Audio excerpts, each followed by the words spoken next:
Guys, I just gotta say one thing about this movie.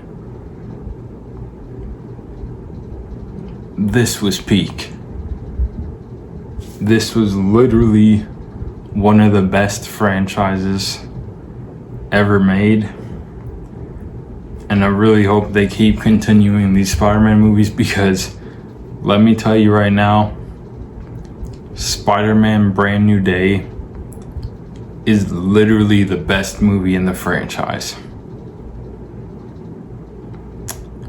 Let's review Spider-Man Brand New Day.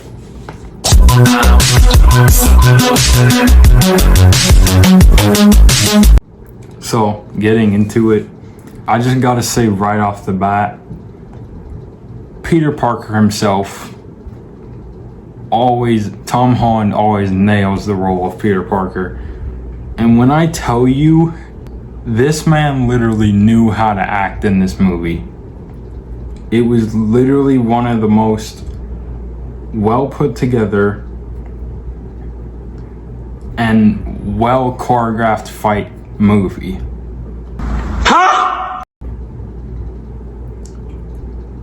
The way this man was moving when he got affected by that dark energy that was put into him, this man was moving like he got venom stuck in him.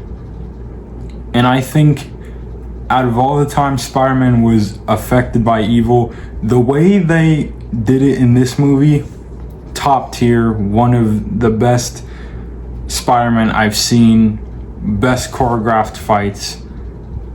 It was unimaginably one of my top 10 movies of the year.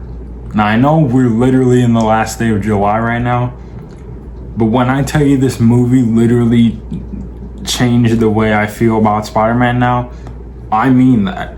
Like, I love Spider-Man as a character, but after finishing this movie, it was one of the most put together films of all time.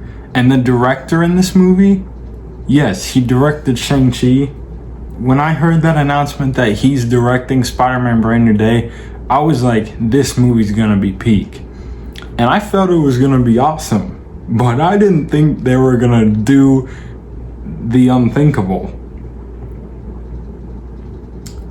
So it was like really well put together. I thought, wow, this director knows how to choreograph a fight. He knows how to do really good dialogue, and he knows how to make emotional moments. I'm telling you, when it played those emotional tidbits in this movie, it was very emotional, very well put together, and especially the moments where Peter was interacting with MJ and Ned, those hit harder because they had, like, almost every time Peter was interacting with MJ and Ned, they had to flash back to each moment of their scenes in No Way Home, or even the previous movies, Far From Home and Homecoming. And wow, it was like it feels like you've seen something that you've never seen before. And I've seen movies where they decide to do like tiny flashbacks to other movies that fit in with the emotionalness. When I tell you the emotional level of heart that was put into this film, they mean it.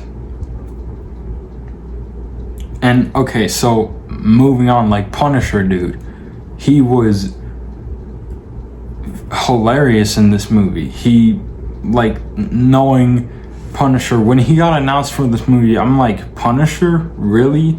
Like, how do you expect to make Punisher in this movie less violent? Because from my knowing of the Punisher, he's supposed to be like the darkest dude in Marvel. I mean, there are many other dark people, but from Punisher, he has a lot of type things like that. And the way they made this movie PG-13 and somehow fit him in without making him go all rated R mode, it was interesting.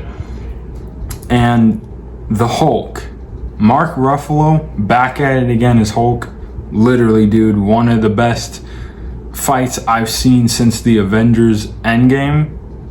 Like, when Savage Hulk was on screen, it was like watching Hulk from the 2012 Avengers movie, because that Hulk, he was serious, dark, pretty much never messing around. Now, I thought Smart Hulk was okay in Avengers Endgame, but when he was in this movie, dude, it was like one of the most interesting aspects of the movie, because having Hulk in a film, it's one way to make him a character in the Avengers, but to put him in Spider-Man and just make him have a cameo as a professor, and then go and make him fight Spider-Man, that was insane. I think it was so well put together. And now, I'm not gonna say anything about Sadie Sink's character, because I know who she is now, but I'm gonna wait till tomorrow to tell you guys who that is, because when I found out, I was jumping in my seat. It was like the most insane like moment of the movie, because when Peter was like, it's her, I was like mind blown. I had theories about it for months upon end until they dropped that trailer, and when they dropped the movie itself, I was like, wow, you're really going there.